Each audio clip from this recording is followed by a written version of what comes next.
Welcome to the Blooming League of Original Podcast.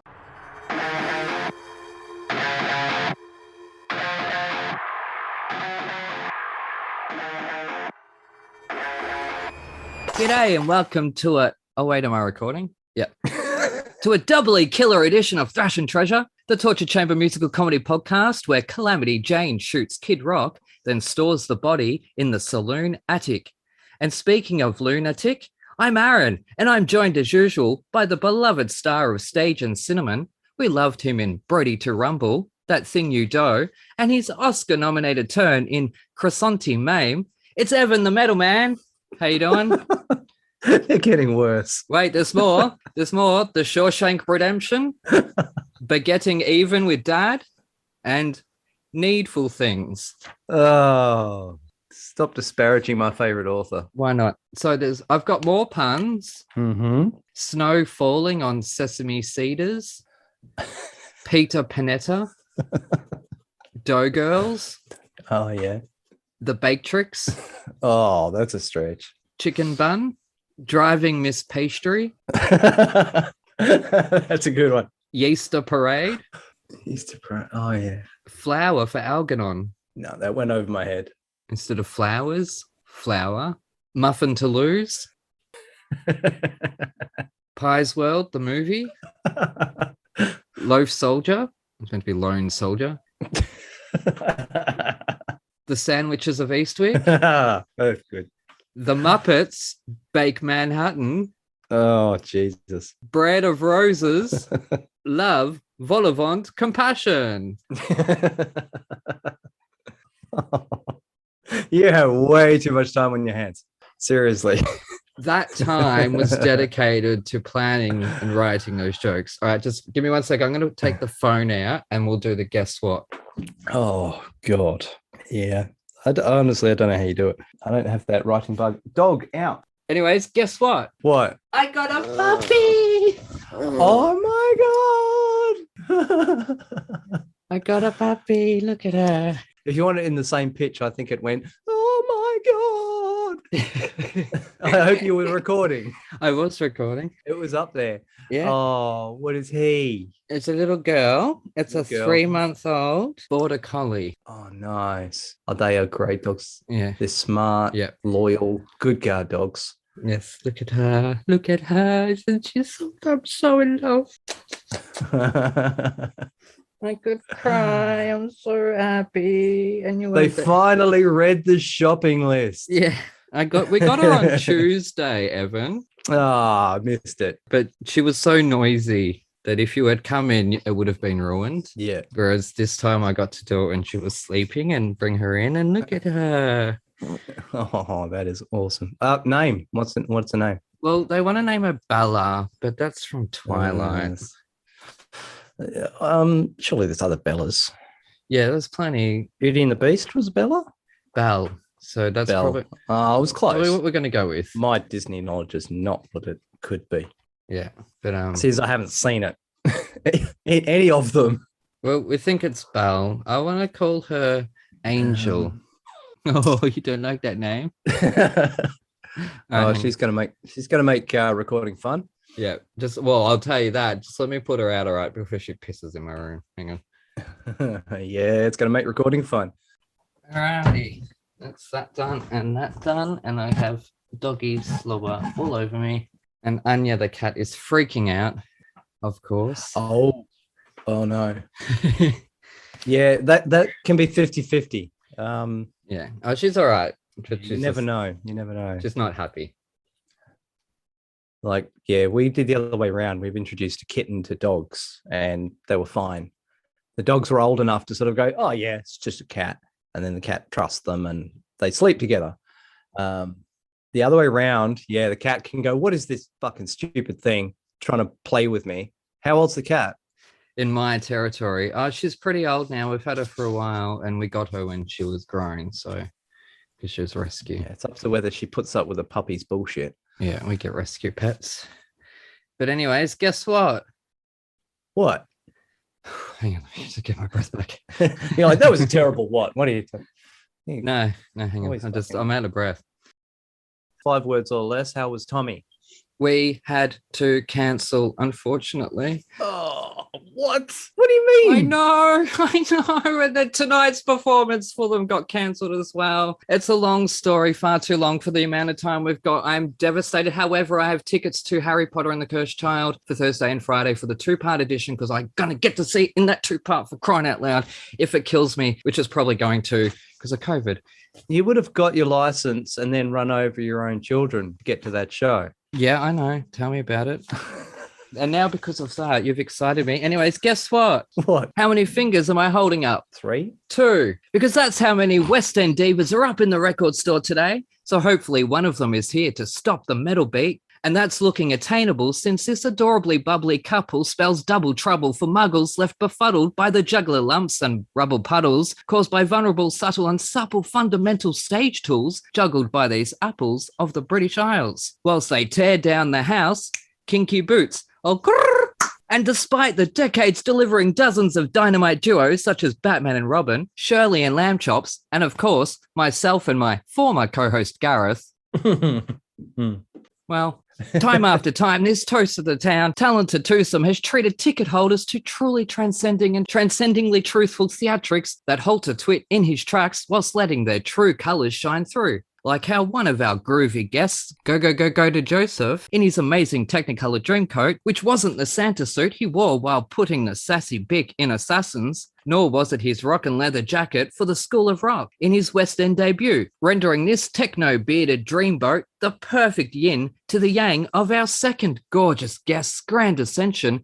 when her Mrs. Wilkinson and Billy Elliot was too good to ignore, granting this gorgeous gal the grace and gateway to hit the ground running away from mummies when an ancient Egyptian degree helped Queen Bea become fancy in becoming Nancy, which bred a menagerie of dinos, chickens, and 3 little piggies, which caused them to bake on the summery Melbourne stage, just like me right now. And whilst their 2020 debut on the West End stage was screwed by COVID, the month of Christmas past got her scrooged by A Christmas Carol at the Dominion, only to eventually hold dominion over Baltimore when this honey hustled her way into hearts as the head of Hair Hoppers in the hit revival of Hairspray, before being harassed again by Heather in today's big fun musical.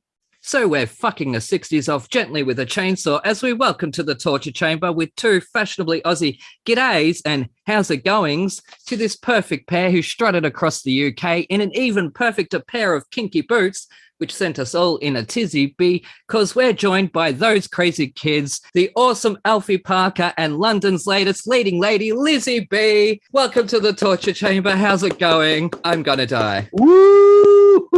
That was amazing. That was amazing. That's impressive. Thank you so much. That is it's now all over my bed, so please don't ask me to repeat any of that because I have no idea where any of that was, nor where my review is. But how are you guys going? Thank you so much for joining us. Great. We're very good, thank you. How are you? Yep, I'm as I say, I'm dying. It's summer here, and I know Lizzie, you did the 3 Little Pigs here in January. I did. Which it's Melbourne, it's just dry and ugh, and I'm in this room. So yes, no, otherwise I'm good. So welcome to the torture chamber. Apparently I'm the only one being tortured. So how has life been for the past 2 years? It's been ups and downs, obviously. It has. Yeah, it's been interesting. Mhm. I mean, things like eventually went to plan, but there was like a couple of months where it was quite bleak. We're very lucky that we, live together and we're both performers, so we could at least go through it together and understand what each other was going through, and we've come out the other end of it and we're still here, so it's all good. How was it for you guys? I get publicly shamed if I talk about it. I was actually gonna say, like, having both breadwinners in the household both being shut down at the same time, that's hard. Yeah. It's bad enough when one of us is down sick. We both work. I mean, the worst thing about it was that Alfie finished Joseph on the 1st of March and I started rehearsals for Hairspray the day after. So Alfie was like, I'll have a nice 2 weeks off. And then Yeah. and then the pandemic happened. Yeah, I remember saying, I was like, because I've been quite busy. I was like, I really fancy a little break. And then COVID happened, and I was like, oh well, I mean, you get what you wish for. Do you know what I mean? I asked for a little break, and then 2 years later. Mm-hmm. Yeah, that's funny because quite a few times in 2020 I'd have like appointments to something and I'd be like, oh, I don't want to go. I'd hope we go back into lockdown just to be a bitch. Like I didn't really want it to happen. And 2 days later, lockdowns would be called. It happened 3 times, and every time I was kicking myself because I should have just gone to the freaking appointment, shouldn't I? Anyways, we're gonna move on. So we're gonna move on to the medal. Yes. Oh, the first question was, may I nap now? But we've moved on from that. Now, if you guys were rock stars, what would be in your craziest, most over-the-top dream rider? I mean, I feel like we'd both definitely want our dog with us at all times because she is basically our entire life. I think maybe she'd have to be like part of the act. What do you think, Alfie? Yeah, 100%. I think I like glam rock, so I can imagine my dog in kind of like leopard print trousers. That's what I want. Yeah, and maybe like some nice like heeled boot. Absolutely. I think she'd look really good. I don't know what like crazy thing I'd have. We're not really like crazy people. We're quite boring, to be honest. Makes us sound well boring, doesn't it? We'd want our dog with us. You don't just want your dog with you, you want your dog in platformed heels, which is much further than water or parking or good security. So that's a little bit crazier, but sadly not yet a goat. One day somebody will want that in their rider and I will probably quit after that happens. But anyways, we will move on to the metal. Have you guys had any experience with heavy metal? I know, Alfie, you just said you're into glam rock. Yeah, I do and I don't. I guess I love 80s rock. I love that kind of vibe. I wish I could pull off a mullet and and be that. And unfortunately, I definitely don't have the hair for it. But heavy metal is something I've not really explored. I want to be really boring and say I like Metallica. It's probably the most boring answer in the world, right? Yep. We can hear our listeners switching off already. Yeah, God, another one says Metallica, don't they? Yeah.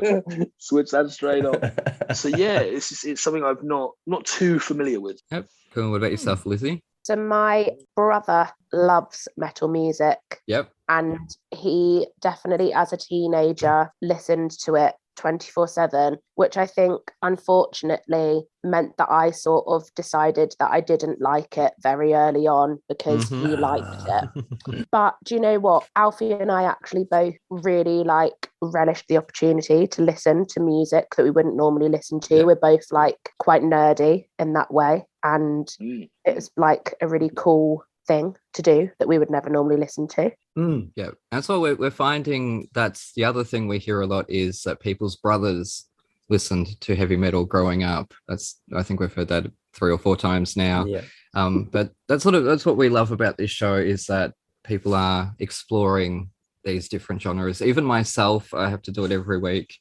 Evan's done it for half of those episodes, but yeah. And there's no way in hell I would, on a normal week, put Assassins the musical on, just to listen to. Don't you dare put it on until we do it in the show. I know I can't yet. We haven't done it yet. But you know what I mean? Yes. It's nice. I related it the other week to the resurgence of vinyl, where you get to put a full album on and listen to the whole album, because we've lost that with streaming and MP3s and radio. And God, we put just a random one, Michael Jackson's Thriller or Off the Wall, Invincible. What the hell's it called? Invincible. Yeah. Good God, that's good. It just, the whole thing start to finish is amazing. Yeah, we listen to vinyl quite a lot. My favorite album to listen to on vinyl is Frank by Amy Winehouse. It's one of my favorite albums in the entire world. And I feel like that's one of those albums you have to listen to it on vinyl because it just doesn't sound the same otherwise.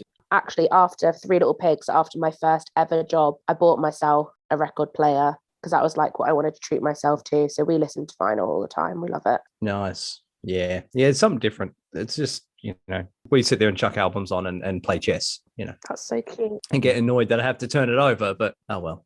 Yeah, that's the only annoying thing, I guess. Yeah. Am I the only non-nerd in this conversation? He says as he sits next to his Aladdin pillow. Oh, by the way, I don't know if you noticed, Lizzie. I love it. Of course I noticed. Yeah, I got that when it came out on DVD. So when was that? 2008 or something. Yeah. For those at home, where Evan changes up the game on the arcade every week. And last week with Daniel Franzese, he had the Mean Girls game playing on the machine, which is kind of cool, even though it was a YouTube video. But every week I'm going to be changing up the movie poster. So last week the poster was Coyote Ugly, because I figured we've got an LGBTQ plus guest. I'm going to get a really gay film and put that on the wall. I found my Hairspray poster. I was looking for Romy Michelle. That's how I found that one. Why I'm doing this, really, because I just want to find my Romy Michelle poster. That's all I want. Anyways. I love it. My sister definitely had that poster in her bedroom growing up. Yeah. I remember it vividly. Yeah. So we were big Hairspray, the movie fans growing up. I loved it. I love the original John Waters one. It isn't about Hairspray just yet. I do have at least one question about that. I'm not sure if Evan does, but it's a big stretch this week. I couldn't find, a Heather's Arcade machine with Alice or Chains. So Alice in Wonderland. No, you've got Golden Axe too, which came out the same year as Heather's. That'll do. Alfie will love this because Alfie's very big into his games. But it's like the first thing I saw. Sorry, Aaron. Yeah, no, that's fine. I was like, whoa, I am jealous, very jealous of that. Yeah, he made it too. That whole machine. You made it? Yeah. I built it, yeah. Wow. It took about 7 months. It was worth it. Oh, yeah. Anyways, this week you chose an album called Dirt, I believe. So I'm going to quickly run through my review. When I first saw the cover, I tried to withhold my excitement. No, really. I've heard of Alison before, but never heard her music.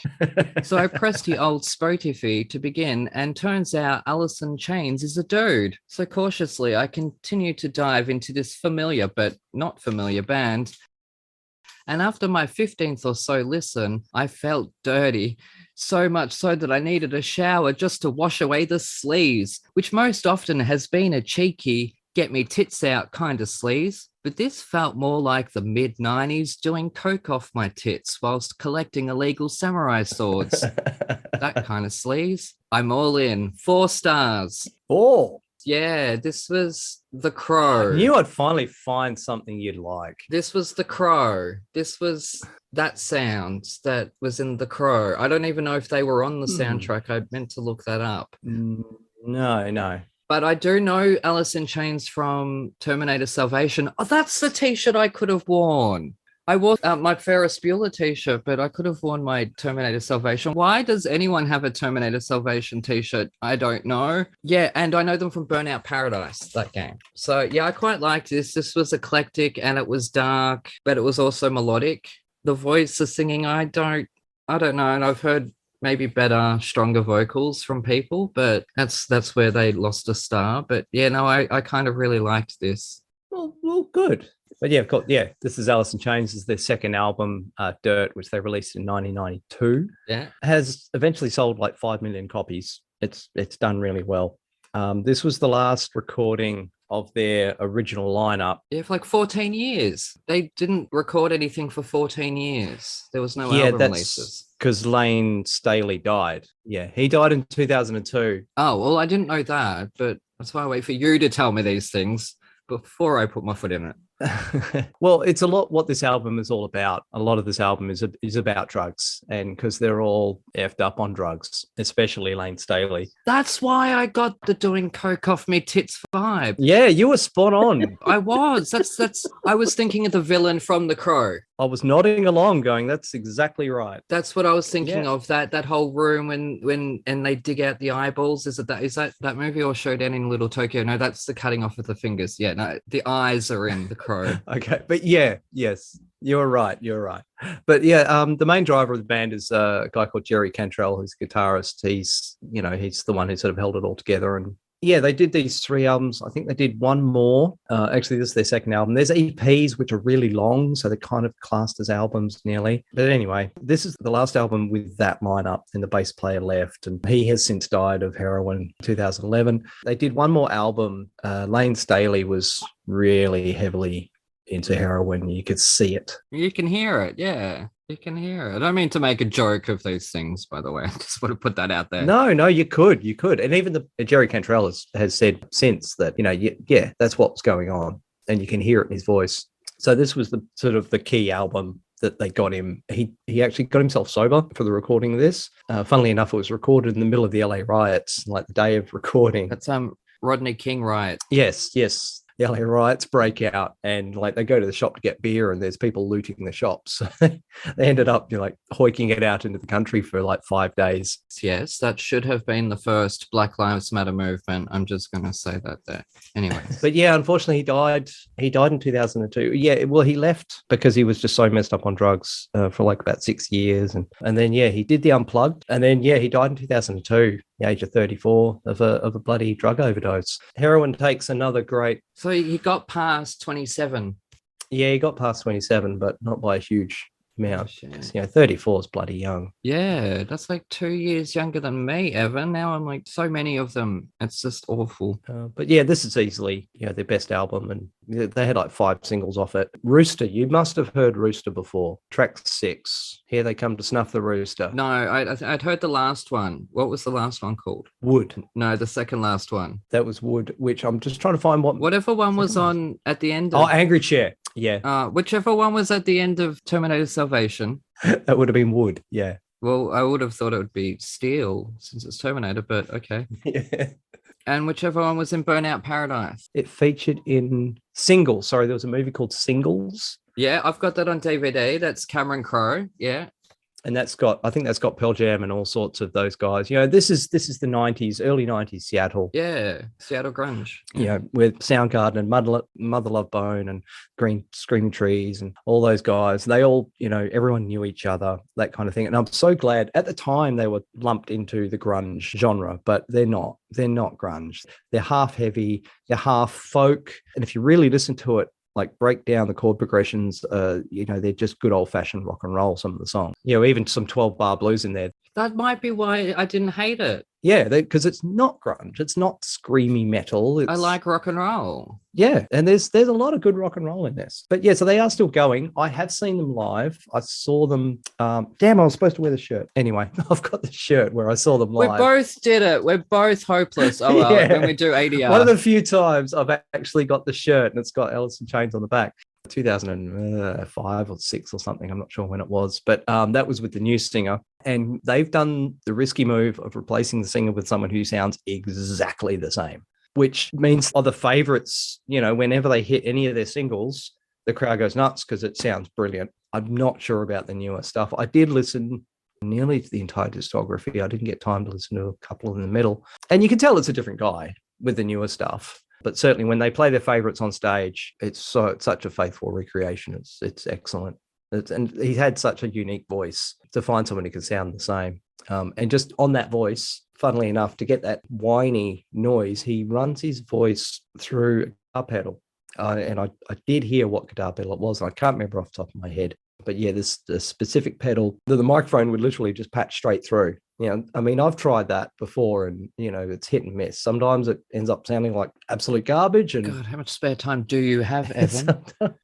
What we used to sit around playing with freaking pedals and oh my God. Yes, we used to play in a band. God. Okay, around with stuff true. Like that. And in the 90s, you don't have effects boards and computers and stuff. It's like, oh, what happens if I plug that into that? No, I know. Yeah. Anyway, but album's very close to my heart. I had this in 92. I don't have it anymore, and I love it. And I think it's a piece of musical history. Well, it gets my tick of approval. Job done. But does it get the guest's tick of approval? Well, we're going to feel awful now because unfortunately we both hated it. That's fine. That happens. It happens. It surprised me that I liked it. Let's just say that. So. I think the thing is, I would just never, ever choose to listen to music like that. Yep. But when I was listening to it, I was like, right, I'm going to try and listen to it and at least try and approach it in terms of not just being like, oh, I don't like it. So I did write some positive things down, yeah, which is good. Great. Great. Find the good. Okay, so I said I actually think that a lot of the songs have really good storytelling in them. And when I was trying to think of linking it to, because we're going to talk about musical theatre, I actually think that metal music would make a really good musical because all the songs tell stories. It's not, they don't sort of have that rhyming pattern, kind of like verse, chorus, bridge, whatever. The songs mean something, don't they? It's not just sort of, I'm going to write a song for the sake of it. I also thought that a lot of the songs had like really nice harmonies in them, which I didn't necessarily expect, which was really nice. Yeah, he's known for that. That was about it. I mean, there were some songs which I was like, oh my gosh, I can't cope with this at all. Like, it's just a bit noisy for me. And there was one where I was like, it just reminded me of my brother wearing his like Iron Maiden t-shirts growing up. There's always some sort of We Love the Devil song, isn't there? I don't know, maybe it was Wood that was a bit like, yeah, we love the devil. I can't remember which one it was, but like, I feel like that's something growing up I'd always say to my brother, like, oh, there's always songs like that, aren't there? And it just made me laugh because I feel like that was such a big part of my childhood, just actively trying to dislike this sort of music because my brother would listen to it all the time. But yeah, I don't know. I feel like Alfie probably liked it more than I did because he's listened to that sort of music before. Yeah, I think the song you're talking about, was it called Godsmack? Is that what it's called? More than likely, yeah. Or maybe. I can't remember which one it was. We Love the Devil, Godsmackers. I enjoyed it. It was okay. I'm very similar to Lizzie, and I'll give anything a go, music-wise, and I listened to it, and I do agree that I feel like all of their songs told a story, which I really enjoyed. Yeah. I thought that was good, and you never really knew where the song was going to go. And for me, the song kind of had so many different sections in it a lot of the time that I almost felt like that if I had put the album on from track one to the last track without any breaks in between the songs, I don't know where the songs would have started and finished. Do you know what I mean? I felt like it could have been one really long song, the whole album. Oh, you've just solved it for me. This has been my problem, Evan, lately, because I've got my settings on Spotify to be like 7 seconds of overlap, so there is no breaks between songs. It should be 5. 7's too long. Shut up! Stop judging me. I like a mega mix, so then all the songs start beating. You know what I mean? Like, don't say mega mix, you'll trigger Alfie. I know we talked about that mega mix last week. Oh, sorry, I said it again. That M word last week because we did Joseph actually. So that's a great segue.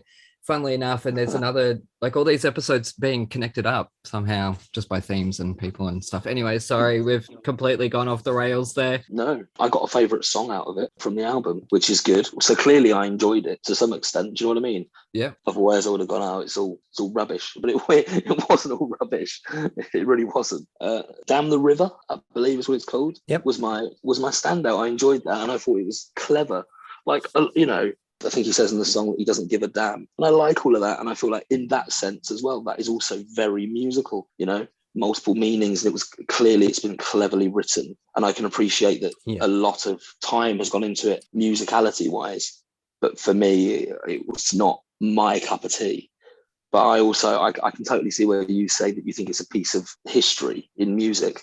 Because once, you know, now I've heard you talking about it, it makes perfect sense. Mm-hmm. But coming out of that time, I can see how that would have been such an influence to a lot of other artists. Because it is good, very well structured and made.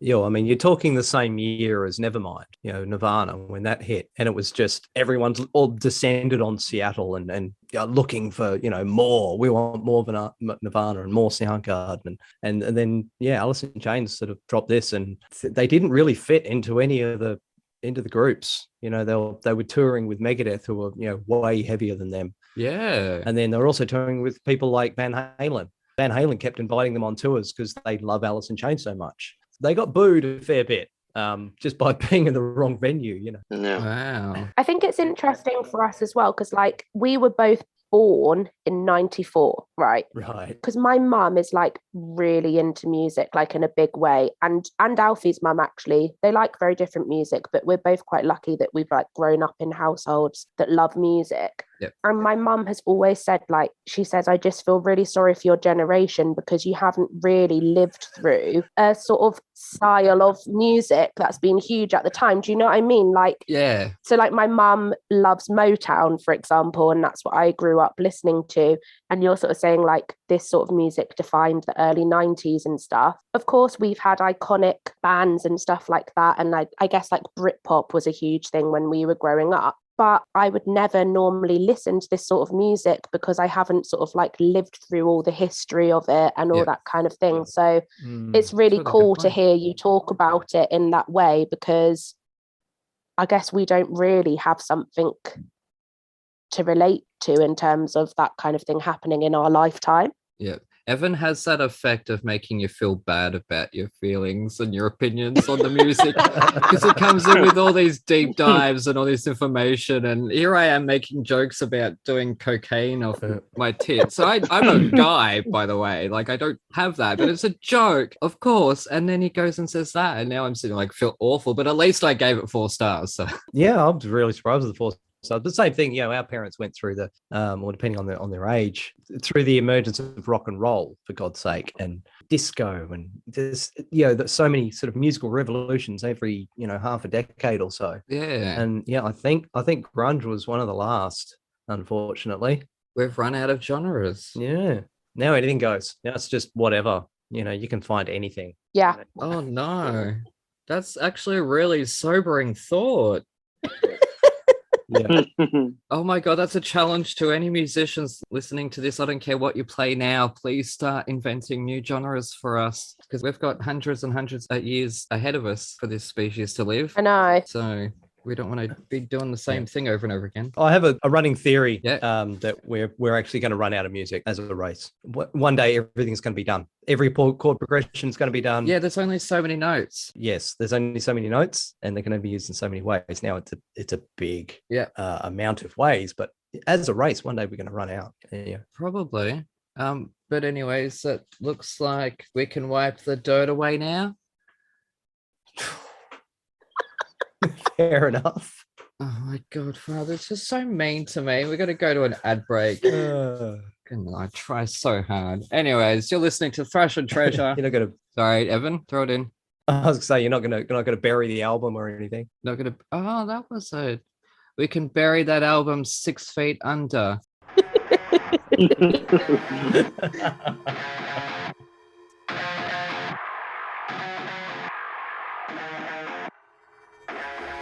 Coming this summer, winter, spring, or fall, the first ever musical theater sitcom, where you go behind the scenes of the latest West End show, the Fosse Forest Ballet. Where's the important stuff? Aha! £1,000 a week ensemble rate. Ah, that's what Mamma Mia likes. Starring Philip Joel and a West End cast featuring Kerry Ellis, Darren Day, Louise Demon, and Oliver Saville, and more. It all started in 1987 when I was a jobbing actress working in a diner. Yeah, it's just I had a really bad experience when I was touring Australia with a wombat. Darling! Mwah, mwah. La, la. How long have I been mentoring you? 3 months? 2 years. So her name is Henrietta. The horse. Yes. I've managed to secure you an audition for the biggest, most innovative, and the latest show to be going into the West End. Joseph and his Technicolor Dreamcoat. Think more along the lines of Pant. Frozen. You can watch this episode for the price of a coffee. Simply go to www.thefosseforestballet.com. Any and all profits go back to theatre charities, acting for others, and the Theatre's Trust. You'll laugh, you'll cry, and you'll see a grown man in sparkly tights. Tight nights. Nice. Tights.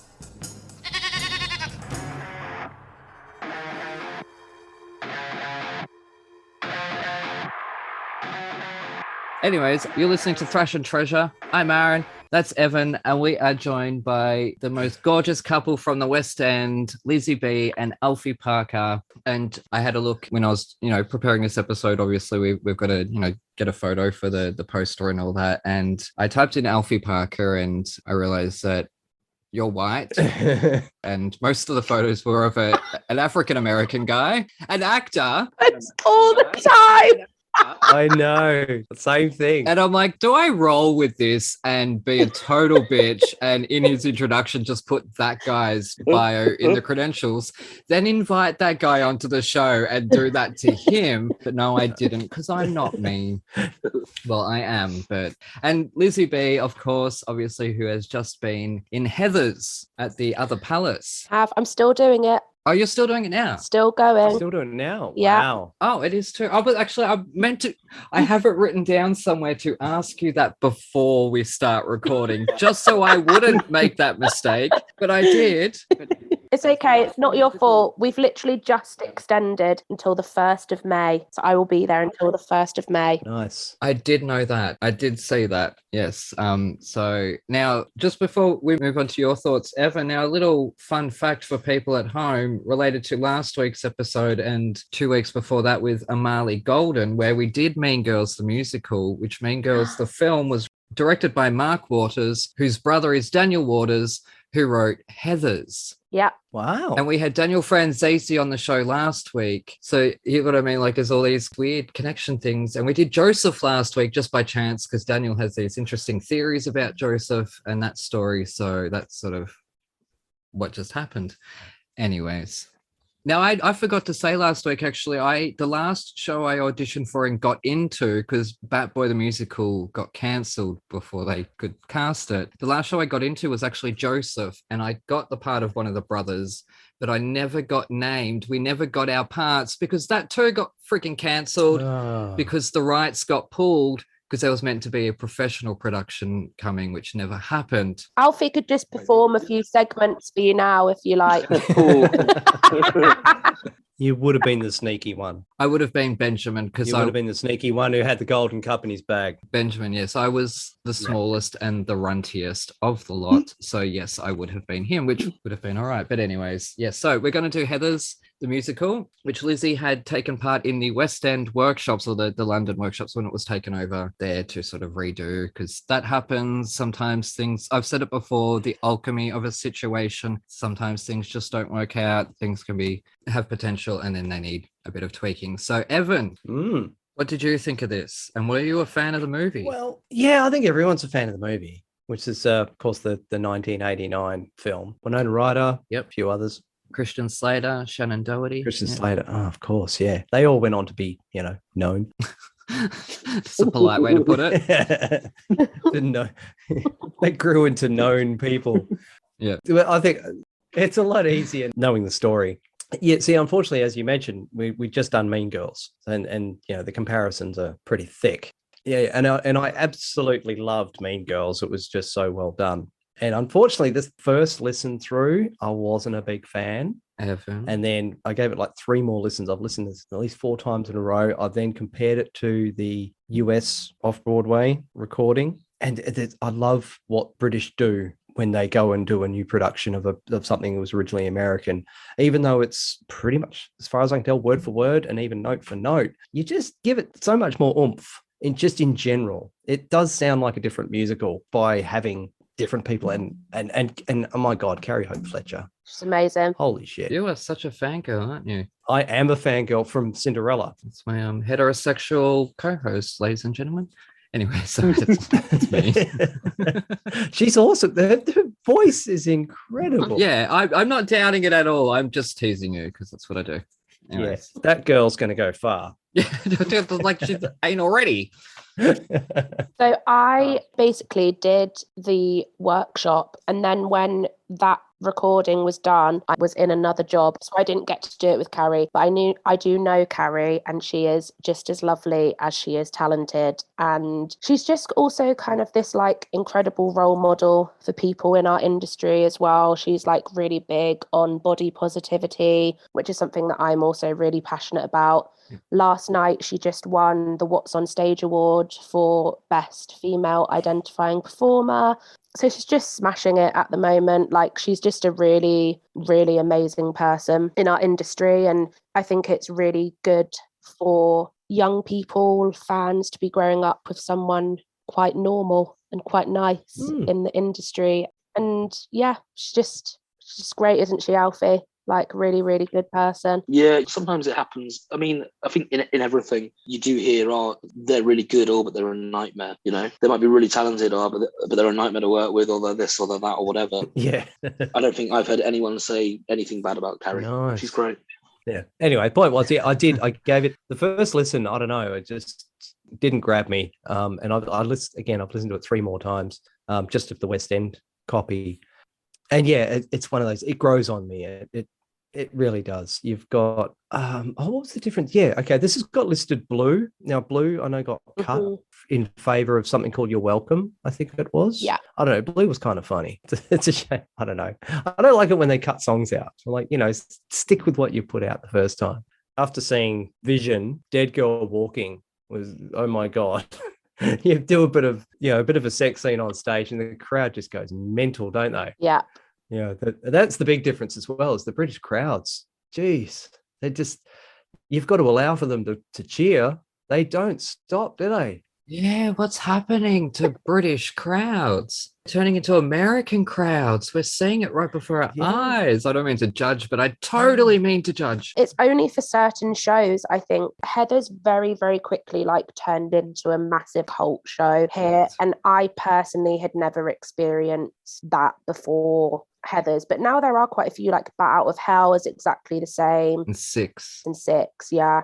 All those kinds of shows just have these wild, I guess they're called stans now, who sort of see the show hundreds of times and know all the words and scream throughout. And at least if you're joining a show as part of the cast, later on down the road, you know what to expect. But I can imagine that for the first few casts, they must have been what is happening?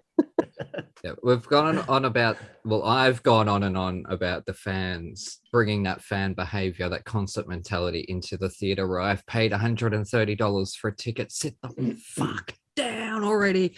But I'm too demure and shy, and I'm not as much of a gobby bitch when I'm sitting in a theater with people, so I'm not about to tell them to shut up. But I will complain about it on this show anyways. Yeah. But no, anyway, I love sorry, curmudgeon. Oh yeah, it's Dead Girl Walking. It's really catchy. Freeze your brain for some reason, just gets stuck in your head. My Dead Gay Son was funny as hell. I really like 17 for some reason. Just, I don't know. I was 17 once, I guess. It works.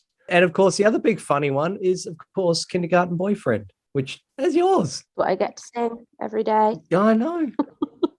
Yeah, it's a great song. It's got some big notes in it. Mm-hmm. Yeah, you get to show off, I'm sure. It sounds like a fun one to sing. It is. But after giving it a good few listens and finding the good and listening to all the other stuff, yeah, I've got to give it a 4. Easy 4. Wow. Yeah, no, it's good. It's good. I really loved Mean Girls a little bit more. I can't remember what I gave Mean Girls. And it was really hard to not compare. It was really hard to not compare the two and take them as their own thing. But yeah, no, I did. I ended up really liking this and getting songs stuck in my head. Yeah, even Candy Store gets stuck in my head and humming it in the kitchen. Yeah. Now, you haven't heard Carrie the musical yet. No.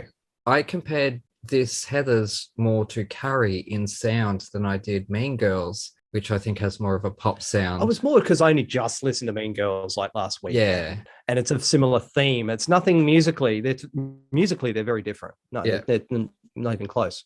Now, I do like that the Martha character has been expanded from the film, because she's really in the film just the butt of their jokes. There's not too much in the way of development. But the film itself, remember I said a couple of times about watching films with the sound down, no subtitles to see if you can tell what's happening in a story. And one thing I paid attention to this time, it is almost like a fever dream of a film, that it starts off with her in the grass. There's no linear setup. I mean, there's the narration, obviously, but it sort of jumps straight into it, where they get her to sign the note and they pass it to her and things kick off straight away. So it sort of has that weird fever dream feeling to it.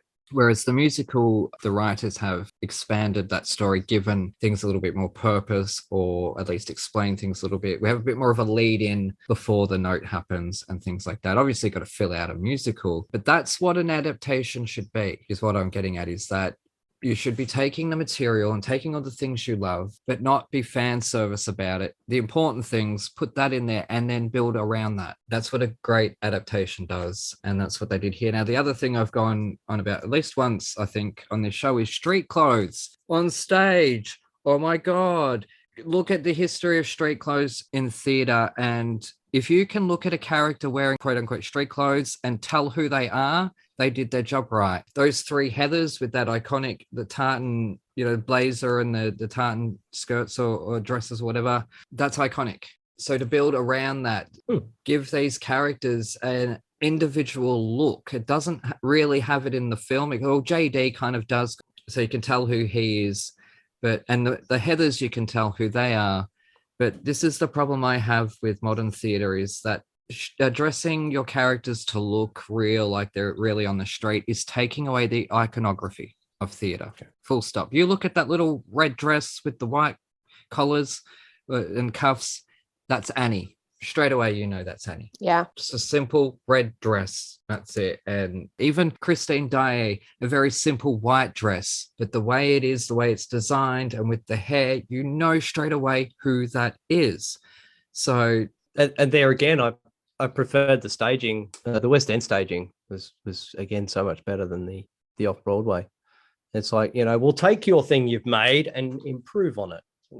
Lizzie, now in terms of developing this, when you got the show, this was obviously a complete show. So what sort of responsibility did you take on with developing Martha? It was really interesting for me because I kind of first listened to Heathers when I was at uni. So 2015 would have been the first time I heard it. And that's because one of my housemates was like, oh my God, I've just listened to this show. You have to listen to it. And I was obsessed with the soundtrack. And so a couple of years later, we basically have this casting system in the UK called Spotlight. And that's where all the castings go on to, and your agent can see it and you can see it. And the casting came up and it said Martha Dunstock in Heathers. And I rang my agent. She's called Gina. She's amazing. And I was like, Gina, you don't understand. I have to play this part. She is me. I'm obsessed with the soundtrack. I've never begged for you to put me in for a role before, but I need you to ring them and be like, okay, I have a client and she's desperate to do it. And anyway, she got me an audition, and this was quite early on in my career that I didn't really have that many connections with casting directors and stuff. And I made a tape for it in my flat. My housemate helped me do it. And I wore this really ugly jumper, which I still own, which has a lovely train mural on it, which I got from a vintage shop. And I did the tape, and I remember I was walking through Covent Garden in London on a Saturday, and my agent was ringing me, and I was like, why is she ringing me on a Saturday? This is really weird. And she rang and she was like, Lizzie, you got Heathers. And I was just so overwhelmed because it was kind of the first big commercial thing I was doing. I was like, oh, this is a big deal. A lot of people are going to want to come and see it and be a part of it and all that kind of stuff. And we basically did 2 weeks at the other palace where I'm now doing it, but we did it in the studio downstairs. And we had the full original creative team. So Andy Fickman, the director, Larry O'Keefe, who did music and lyrics, and then Kevin Murphy, who wrote the book and wrote some of the lyrics as well. And effectively, they just wanted to iron out things that hadn't necessarily worked off Broadway. They had massive success off Broadway, but it never made it to Broadway. I don't think they necessarily were like, oh, well, if we bring it to the UK, it's going to go to the West End. But Paul Taylor Mills, who was running the other palace at the time, loved Heathers and basically was begging them to bring it to the UK, and he wanted to help work on it. And so when you were talking about Blue earlier, that was a massive change that they did by removing that song. And the main reason for that is that Blue had a lot of feedback that it was kind of promoting that kind of college culture where boys are preying on girls in a certain way. And so when they brought in You're Welcome, it's kind of turning that on its head and making sure that Veronica wins at the end of that song, and kind of making sure that she remains that strong female force throughout the show, I think. So that was a big thing. And obviously at the time we were all like, oh, but we love Blue, but we understood and all that kind of thing. There weren't huge changes to it. every production that ever happens of Heathers, they make some changes to it. So even in my production, it's been running in London for 4 years now. We've changed the occasional lyric or the occasional line in the script. But yeah, when I did that workshop, it was basically just ironing out things that they hadn't been particularly happy with. And then I also think seeing the response to it, I think we did 3 or 4 showings and it was completely sold out. We'd have fans wanting us to sign things. And I don't think the Americans had any clue at that point that there was already a massive fan base for it here. And it was just the most incredible experience I've ever had. Like, I think however long my career ends up being, I think that will always be the job where I think, oh, that's like when it started for me and I got to be a part of that, and it was just really special. And so getting to do the show full scale now has just been amazing to see how it's grown from doing it in, you know, that black box studio theatre downstairs, and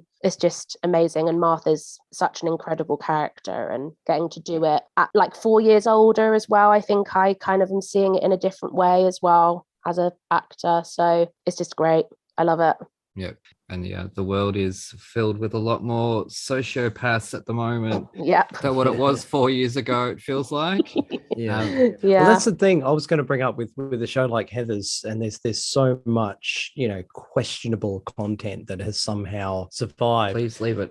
And they're dealing with subjects that you know come in and out of favor. And I mean, there's terms in there I'm like, oh really, can you still say that? You know, yeah, well, in context, yes, you can. Yeah. They're not nice characters. Yeah, it's backed up by they're not nice people. Yeah. Even Veronica, who's the hero we're rooting for, even she's not that nice, or she wouldn't have gotten involved in all that to begin with. She wouldn't have agreed to have signed. Yeah, she betrayed Martha, definitely. They're all sociopaths. It's a dark comedy. The answer is right there. It's not, you're not laughing at fluffy things. I'm more the bullying Yeah. concepts and the name calling. Horrible things. I got that. Yeah, I just don't know if it would get made now. Oh no, it wouldn't.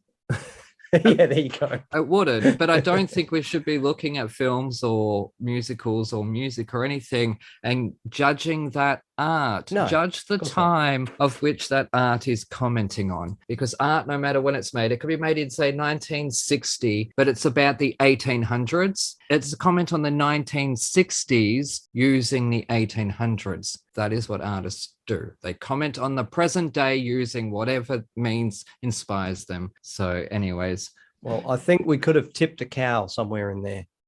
And the cow tipping, yes. It would have been nice to see a cow get knocked over. That would have been hilarious. That would have been funny, a whole musical dance number, and you could have had the ensemble. It doesn't come even out. have to be a number. Just literally a 2-second cow comes over, falls over. It's musical theatre, Evan. What are you talking about? It doesn't need to be an over-the-top number. Just a side gag of the cow falling over. That would have been great.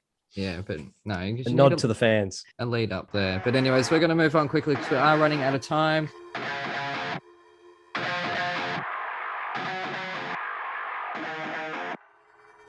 G'day listeners, Aaron here. While you're topping up your coffees, did you know that you can support our show and go on a fantastically scary adventure at the same time?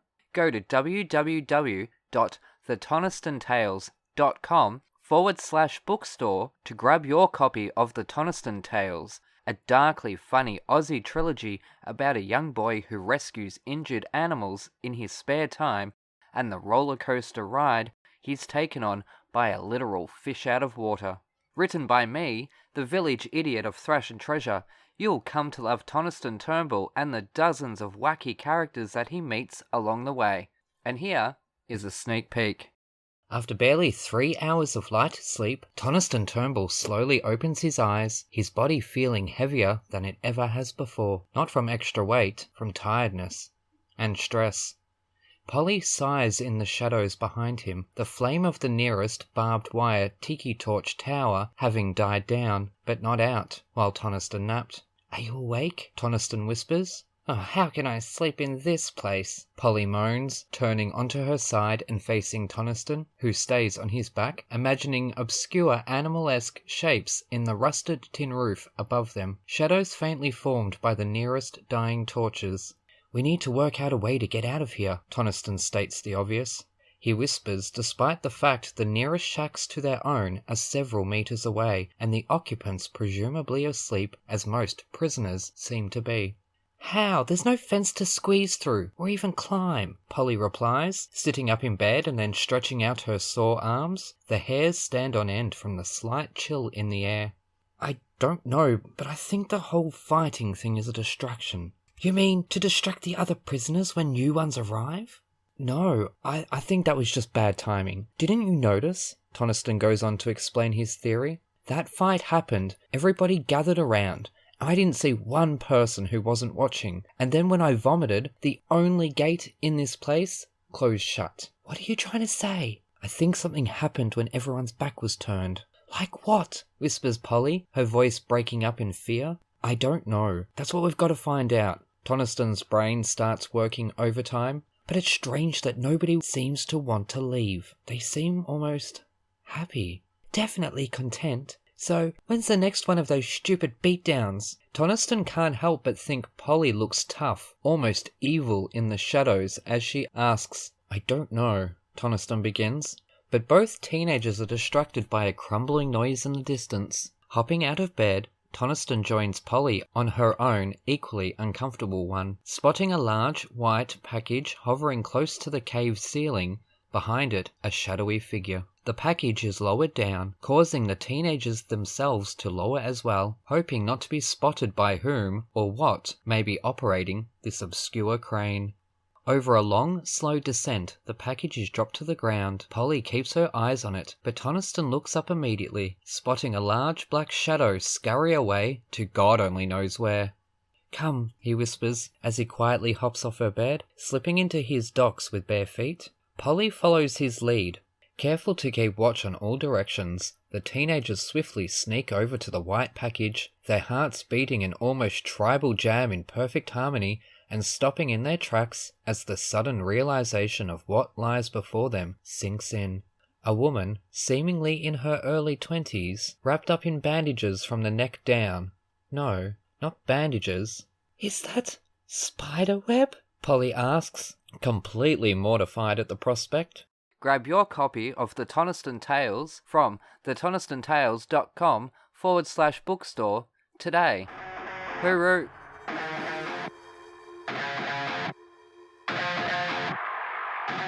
We're back with Thrash and Treasure. I'm Aaron, that's Evan, and we are joined by Lizzie Bea and Alfie Parker from London's West End. Okay, now, firstly, quickly, what is your worst earworm song that gets stuck in your heads? Oh, what do we always sing? Do you know? Is this anything? I feel like the song that we always sing to each other, and this is so rogue, Macho Man by the Village People. Cool. We sing that around the house constantly. Because I have it on my playlist, and Alfie does a little dance to it, don't you, Alfie? It's true. Yeah, I do. Sadly, we don't use the video, so the listeners out there will be bereft of that. Now, you got lucky. Yep, a question for both of you again. As both of your stars grow brighter, what concerns you most about quote-unquote fame? I mean, I don't have Instagram, which is a conscious choice from me. I have Facebook, which is like for my family and like my mum's friends who like to keep up with my life. And then I have Twitter, which is like my professional thing. And I'm always more than happy to interact with people, but I'm also very conscious of setting boundaries. I think the thing that like concerns me is the whole lack of boundaries, I would say, that some people in our industry have with the fans. I get that for some people it's like validation that they might not have had, and maybe on your first job it's really exciting that people are messaging you and they want to send you things and they want to call you or chat to you all the time. But I think where Alfie and I are very similar is that that's our job. We go to work, we do our job, we go home, and then we switch off and we have a normal life outside of it. And we do this job because we love it and we're good at it. And we like being on the stage and having that thrill, but we also like switching off. So I think it's going to be interesting to see how these sort of fan interactions grow, because some people, I would say, do take it a bit too far. Alfie, would you agree? Absolutely, yeah. Lizzie and I are in very different parts in our, parts in our career, and Lizzie with Hairspray especially, she kind of became this name, albeit the show was on for a brief time. Lizzie was kind of, a dish of the day. Everyone had heard of Lizzie, and rightfully so, because she's amazing. But you just worry, you hear these stories of people that after the show will sit opposite you on the tube and get off on the same stop and all of that. And it's just a bit weird. It's strange. And people, as Lizzie says, we do the show and I love saying hello to you at stage door, but that doesn't mean that we're friends. People don't pay to watch the show to then also give you a big hug and a big kiss at stage door. It's entirely up to the actor or the person that comes out. It's completely their choice if they want to.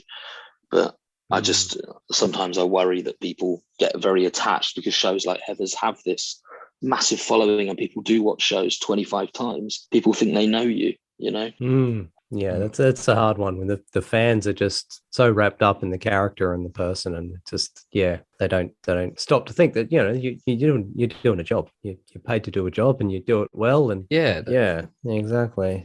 I've said it before. The fans feel like now that they own the materials that they love, and it started with things like Harry Potter or Buffy, or those two things that I like personally, but just things that if you were to say to people, two things you own. Well, if you say to someone, do you like this thing? It's like, yeah, it got me through high school. And there's that sentimentality attachment to it that then it feels like it controls a part of their life, or it's responsible for a part of their being. And it puts a thing of ownership into them. Like they're allowed to talk to the actors involved in it however they want, because it's their favorite thing. And they're allowed to follow someone into a freaking taxi to get an autograph because it's their favorite actress. I don't fucking care who you are. I don't care what your favorite thing is. Have some decorum. That's what it is. It's come down to fans feeling like they own something. And then when someone will go and say something incredibly wrong and stupid, like J.K. Rowling has, you're going to have either people neglecting their own morals to defend her, or burning all their books to get rid of it because it's let them down. Mm-hmm. That thing that they clung to so much has suddenly let them down, and so they want to get it out of their lives. It's mental. And to use the word stans, I think is really, really weird, because have we not heard that song? He literally kills his wife and puts her in the car and drives the car over because his favorite person wouldn't respond. That's not something to brag about being. I'm sorry, that's just me. But anyways, I could go on about that. Now, if you were to do a show together as leads, but gender swap the parts, what show would you do? And not Sweeney Todd, because everyone's going to say Sweeney Todd. Everyone says Sweeney Todd. Like everything. Or Sunday in the Park with George. Always one of those two. Oh, that would have been a good one. Maybe, yes, but I've put it out there now. Oh my God. What? Oh, I'm trying to think. I mean, we love Parade, don't we? So maybe Parade. Yeah, we do love Parade. We do love that. Or, I don't know, if we were going to do like a cheesy show, I don't know. What? I'd do Grease. I'd enjoy that. Oh, I love Grease. I think you'd be a lovely Sandy, actually. Yeah, me too. I'd enjoy being Sandy. You might have to shave. I'm just saying. You could do Hairspray. Alfie, you'd be able to play a male Tracy. Oh, definitely. And Lizzie, you could play the dad as opposed to the mum. Oh my God. And just gender swap the parts. Why That would not? be Like fun. that would work as well. We should do it. Let's do it. Let's do it now. Okay, now Alfie, one for you. I know you had reservations taking on Samuel Bick. I hope I'm saying that right, or it's Bick, whatever, because of the monologuing. And I know Evan has an issue with me monologuing too. But with that role, was there more of a feeling of reckless abandon than usual, because he is quite crazy? Absolutely. For me, it's the favorite. It's probably the favorite job I've ever done, and the most important, I would say, in my career as an actor as well as a person. It's kind of a big stepping stone for me. I purely, at the start, I looked at that job as an exercise because I was rubbish at monologues and was like, been given an opportunity and I have to do it. And the moment I fully let myself go, The guy was interesting to say the least. It's a confused person, and I have in my family some history of, including myself with mental health, and everyone has mental health and it goes up and down.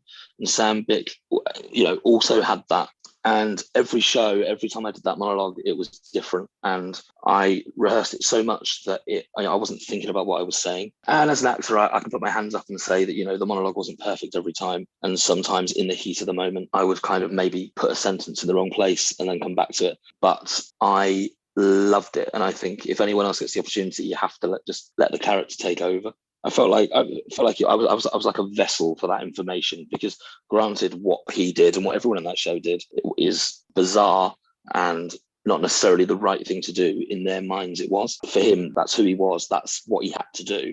I loved it. Yeah. There's nothing more dangerous than a man who thinks he's right when he's wrong. Shout out to Putin.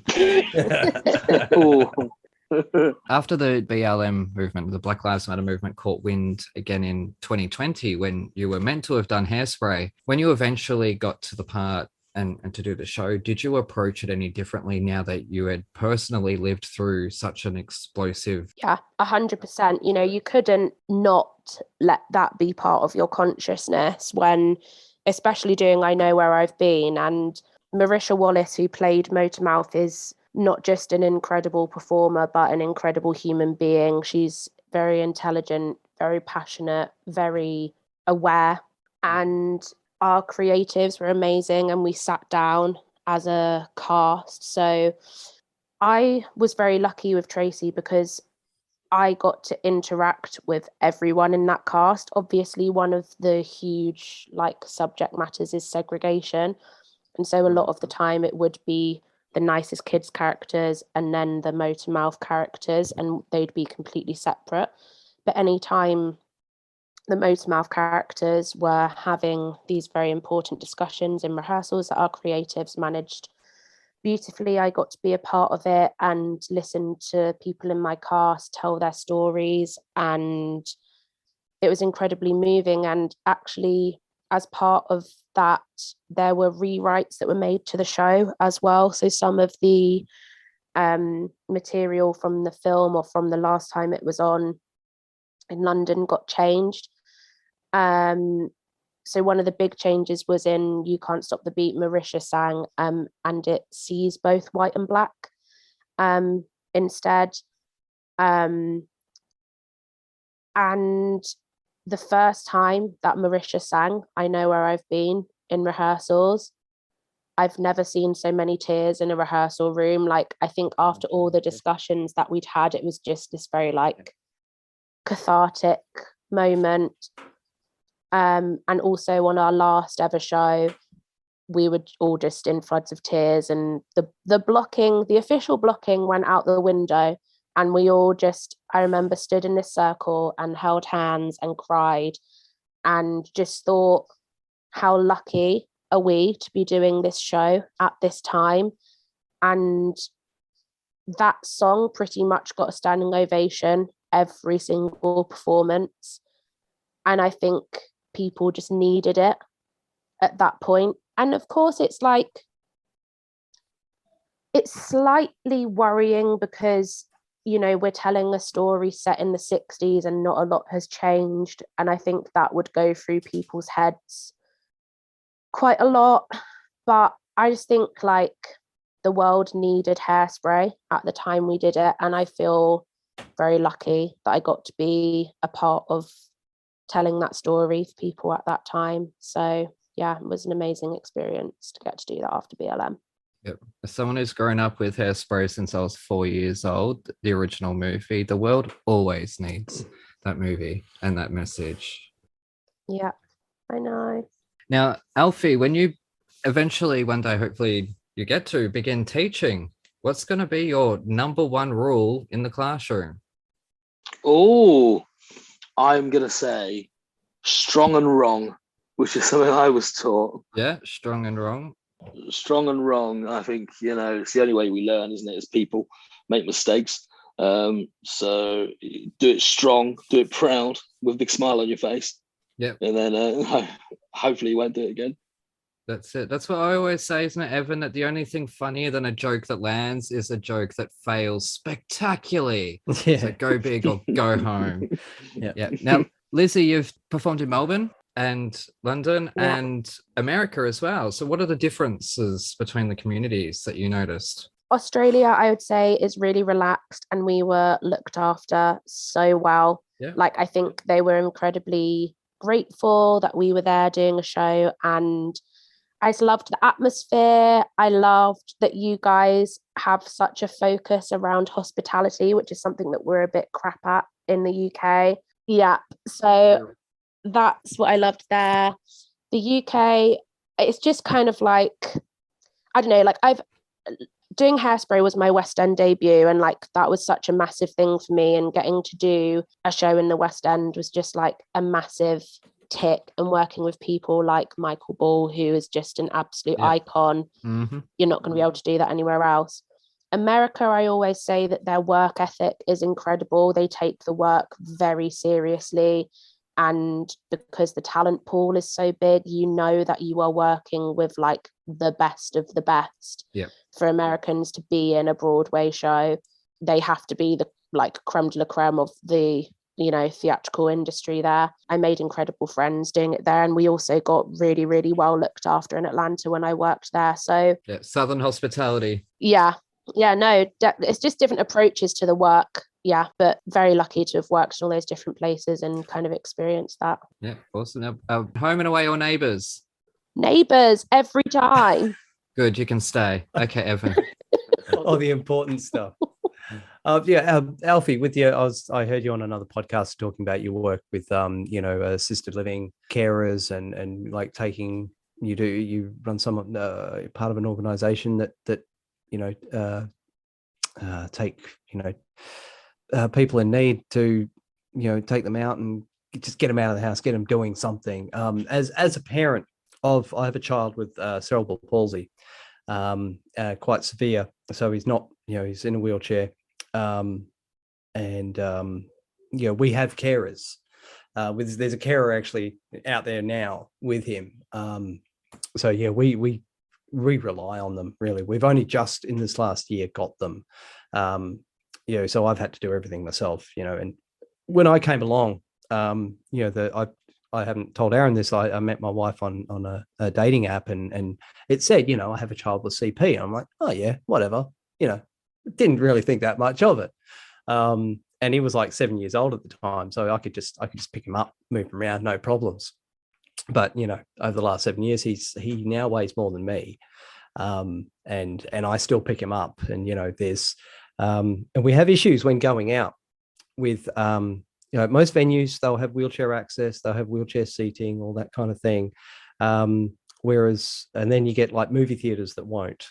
And, I literally just have to carry him up the stairs, unless you're going to, sit right up the front.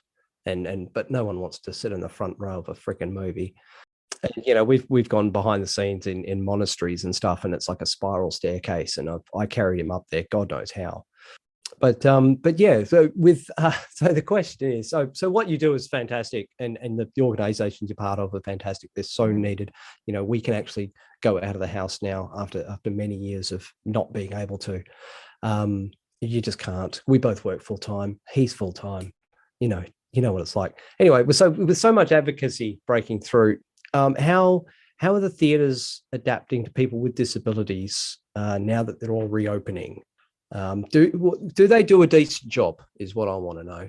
Do you know what? From my personal experience, I think so. And as I know, a lot of pantomimes I've done, and some shows do relaxed performances, if you've heard of that phrase, where the house lights are left on, a lot of the special effects maybe toned down a bit, and it's for people who have learning disabilities or special needs, just to adjust the show slightly. And I think shows in general are doing a very good job.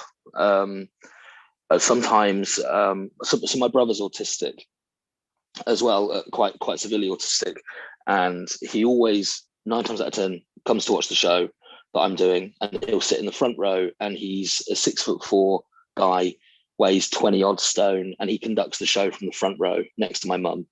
And I always tell everyone, I'm like, just in case, if you see a guy that looks like me, but even bigger than me, and I'm a big man, conducting the show, that's my brother. And it's always love. It's always a love, and everyone is so caring and attentive. And for me, that's why I do it. I think theatre should be accessible for anyone. I don't care who you are. And I think if you get a response from someone, 9 times out of 10 relaxed performances, they're some of the best audiences you have, because there's no reservations, there's no quiet audiences. They're going for it. They love it. And I think theatre is becoming a lot more inclusive, as it should do anyway. In relation to, you know, things like parking and access as well, because I mean, yeah, they provide these things. They provide ACROD. We have ACROD. They provide disabled parking. They provide, you know, ramps and that kind of thing. But so often the ramp's too damn steep. The parking's all gone. You know, there's not enough seating. You know, we've got, you know, 6 spots. And it's like, yeah, but they sell out in 2 seconds flat. You know, I guess looking at it from out, as in the building, a lot of theatres are old historical buildings, and I feel like that needs to change. I feel like, you know, make some real changes to accessibility. There's an amazing activist on Twitter. I think her Twitter handle is Shona Louise Blogs. And she is a theatre writer and fan in the UK, and she is a wheelchair user. I'd really recommend looking at her stuff. She did a big campaign last year when Six moved to the West End because the theatre had no wheelchair access. And she wrote to the owner of the theatre, and a lot of changes were made. And she's doing a lot of activism in terms of wheelchair access in West End theatres. Oh, nice. She does a lot of like theatre photography as well. I was part of an open letter that she wrote to theatre producers in the West End to try and improve wheelchair access and toilets and all that kind of stuff. So there is definitely work being done, which is amazing to see as well. Yeah, it's such a shame just in the general community as well. Like we went camping, but you know, we went to the local shop and there was stairs either side and then a ramp. So there's no way you could get to the ramp. Went to the bakery, no ramp. You know, went down the other shop, no ramp. Or without a car, you weren't getting down that ramp because it was literally like 15 degrees. It was mental. Yeah, there's so much more that needs to be done. It's amazing once you start looking around that businesses really aren't adhering to the things they're supposed to. Nope. And a lot of people are in wheelchairs, not just older people. Yeah. And that's the thing, I think there's the attitude that, it's just the old. They're going to be dead soon anyways. No, it's not just the freaking old, for crying out loud. Grow up. But anyways, it has been amazing having you guys on. Thank you so much for joining us. Thank you for having us. We've loved it. Yeah, it's been awesome. And if we ever come to your neck of the woods, I want to make sure that I give you both a big hug. Yes, awesome. Yes, good, because it's been a long time since a big bearded man gave me a hug. Alfie, been stuck in lockdown. But anyways, just quickly, because I know you're going to go, just where can people find you on the social medias? So I am at Lizzie Bea3 on Twitter. I am at Parker Alfie. Yep, and you're both on Twitter, not Instagram, I believe. I have Instagram. Alfie does Instagram. If anyone has any questions for Lizzie, you just message it through me. Yeah, no worries. That was the other thing I had seen when I was looking up to find a good photo of you for the poster, was a very young photo where you had hair and you just look so baby face. And I looked at, I'm like, is that him? Like, is that the same? And I'm looking at. Yeah, I did that too. Yeah, and I'm looking at the 2 photos. I'm like, hang on. And I'm covering over the hair and I'm like, I couldn't tell. I really couldn't tell. Even like. It's been a rough couple of years. It has been a rough couple of years, but no. But anyways, to you guys at home, you take care and we shall see you next time. Hooroo. Awesome. Thank you. It's been amazing. Honestly, it's been great. I've loved it. Oh, yeah. Thank you so much for the weather. Like quicksand!